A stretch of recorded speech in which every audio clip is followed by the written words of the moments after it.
right, welcome Dongmei to Underground Talks. I'm really excited for your talk, and I'm just going to start with a couple questions so everyone who's listening and watching this can learn a little bit more about you. So how first did you develop a passion for water? Okay, well, thanks Tom for inviting me to give this talk. It's my great honor to participate in this activity. And then I was born in a small county in northwest China in an arid area with annual rainfall of less than 150 millimeters. More than 30 years ago, and many people accessed the water resources by pumping groundwater from hand pump wells. And if the well pump froze in winter, they had to find other wells for obtaining water over the winter.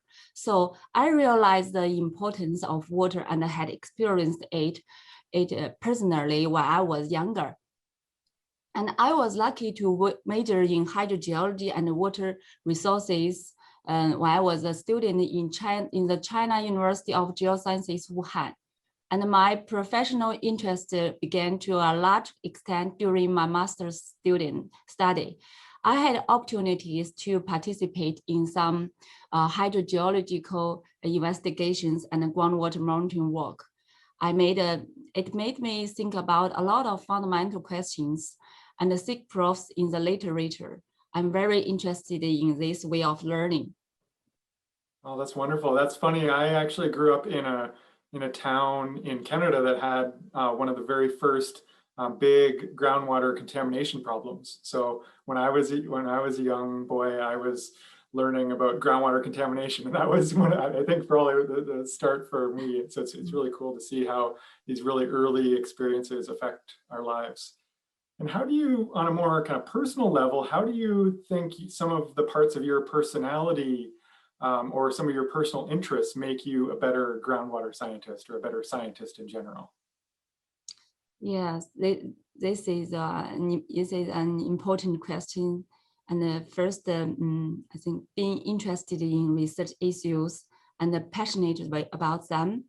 And secondly, I think active persistence is very important. If you persist passively, you may get bored easily. Yeah. Mm-hmm. Mm-hmm.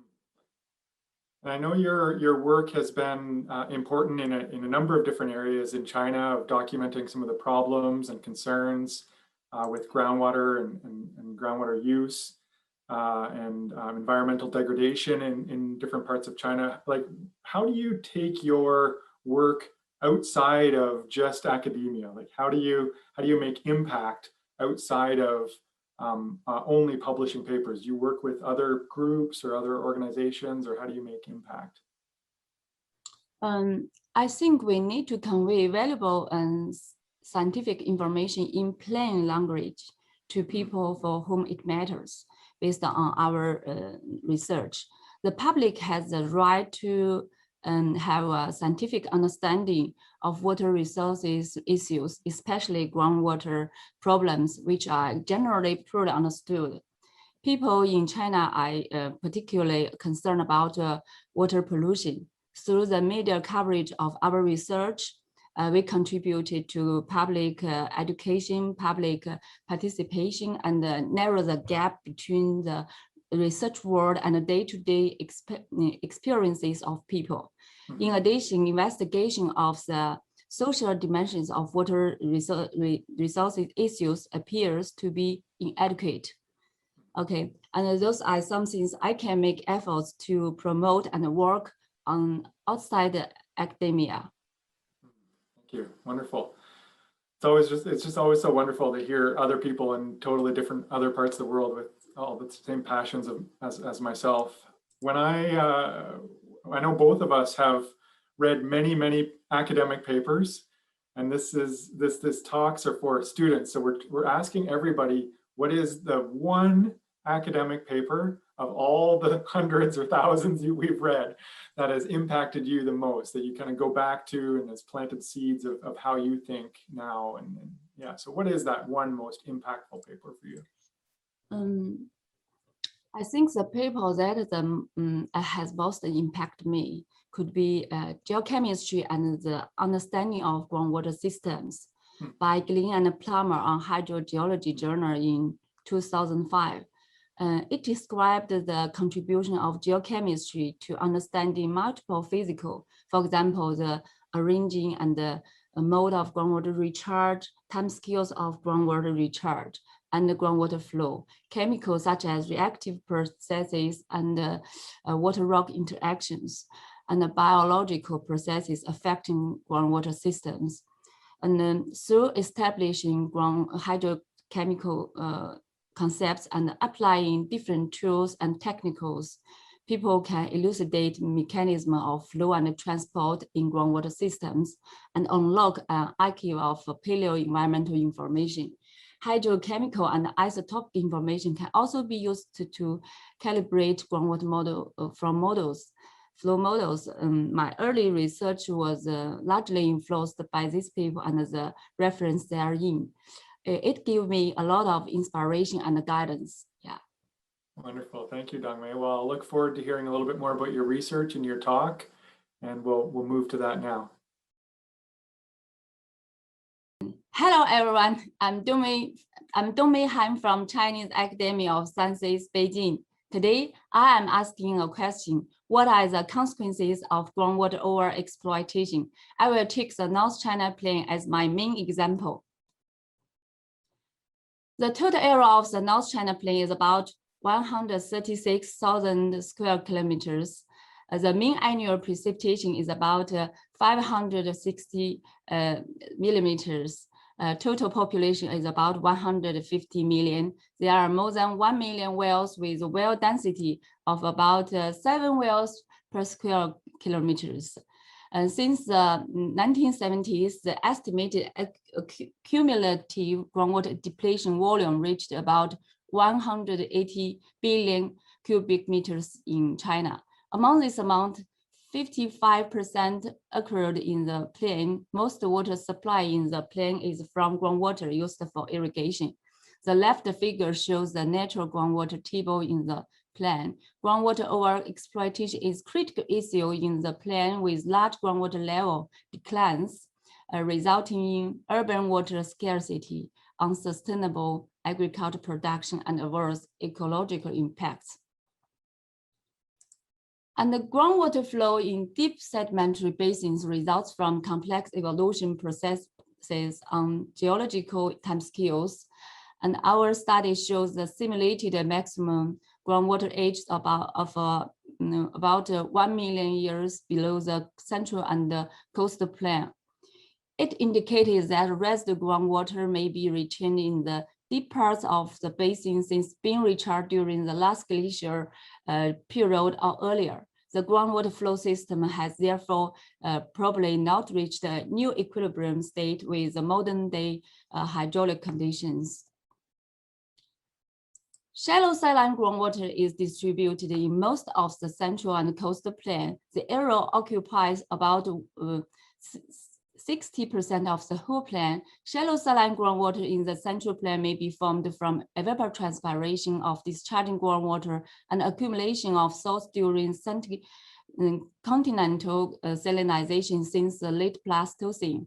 The saline water in coastal plain is likely derived from the transgression-regression cycles occurring since the middle Pleistocene, where sea levels rose and fell.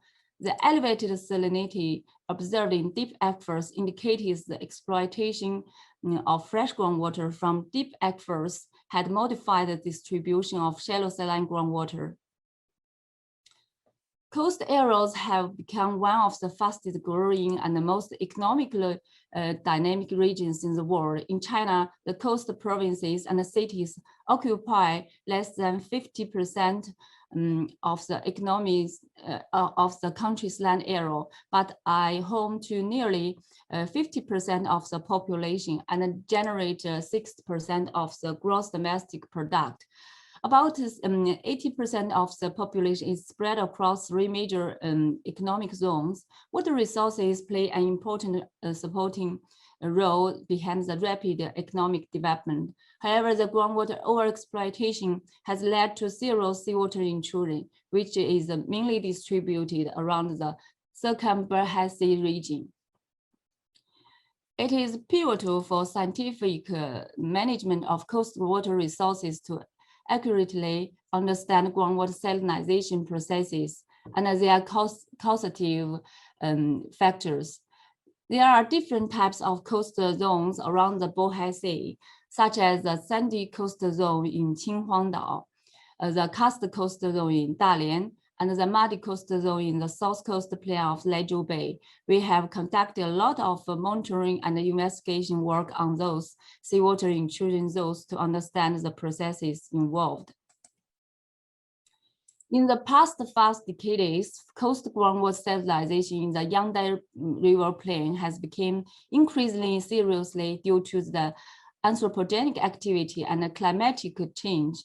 Saltwater intrusion caused by the intensive groundwater pumping is a major process, either by vertical infiltration along the river beds, which conveys saline surface water inland, and or direct subsurface lateral inflow.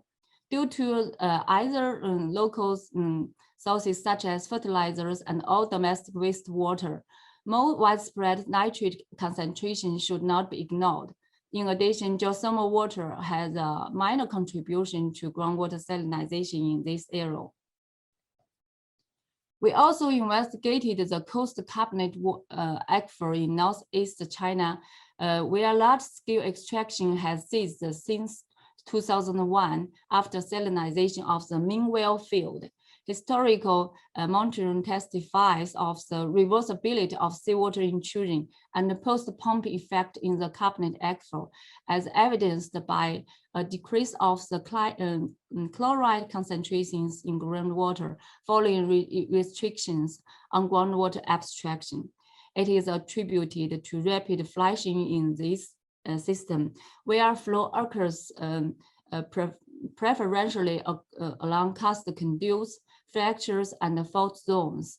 Irrigation return flow is also a significant recharge component. Therefore, the present-day elevated salinities and pollutants like nitrate and sulfate are more likely due to agriculture activities rather than seawater intrusion. Okay. A question here needs to be considered. What methods can be applied to conduct such a study? Our hydrochemical isotope investigation of the Lezhou Bay quaternary aquifers in North China provides new insights into paleo seawater intrusion. Brines and deep seawater involved from different events of paleo seawater intrusion. The brine water formed during the Holocene as the corrected carbon-14 age approximately 2.3 to 7,000 years, in spite of the mixing effects. Well, why do we need to know the groundwater age? How to determine it? Through nationwide analysis of surface water, groundwater, and even seawater quality, we also find the contaminated groundwater is ubiquitous in deep groundwater, as well as shallow groundwater and surface water. The investigation of the hydrochemical characteristics of coastal groundwater shows that the problems are on the one hand, the salinity of groundwater caused by seawater intrusion, and on the other hand, the groundwater with higher fluoride and higher nitrate caused by man-made pollution input. However, is the seawater intrusion just a problem of groundwater salinization? Land subsidence caused by groundwater over-exploitation has been a serious global problem as well. Let's have a look at the status of land subsidence in the North China Plain. It has the greatest subsidence area, the fastest subsiding rate, and poses the most serious hazard. It has resulted from natural factors and human activities. By the end of 2015, the areas of cumulative subsidence greater than 3 meters are mainly located in Tianjin, 2.7 meters in Changzhou, and 1.75 meters in Beijing, and 1.62 meters in Henshui. In addition to seawater intrusion and land subsidence, groundwater exploitation can also bring about problems such as ground facies and pollution associated with abandoned wells. What else can you think of? Okay, the remarkable South-North water diversion project has largely alleviated the water shortages and the consequences caused by groundwater exploitation in North China. Planned for completion in 2050, it will eventually divert 44.8 billion cubic meters of water annually to the population centers of the drier north. It has been effective in causing groundwater level recovery already, as observed in the North China Plain during 2015 to 2019. In this recovery projected to continue in the coming decades, is it the same over the whole plain? Does it fix all the problems associated with the groundwater depletion? Maybe the detailed impacts of water diverting on groundwater remain largely unknown. Traditional hydrological model may need to rethink model boundary representative and climatic conditions on a large scale. As the water level rises, will the seawater intrusion be slowed down and reversed in the coast aquifer? Will our current underground facilities be affected, such as subways and pipelines? Understanding those questions will be required to continue moving towards sustainable water management. It is a social problem in essence, and one where questions and new impacts never stop arising. Thanks for your attention. I'm looking forward to discussion and taking any questions. Thank you, Dongmei, for that great presentation. I learned quite a bit about the North China Plain and the kind of long-term problems, but also some of the new, somewhat positive directions that things are going. So thank you very much for your presentation. I'm sure many students and professionals around the world will be really interested to hear more about the North China Plain, and we'll put a number of links to these papers and other resources so people can follow up on them there. So thank you.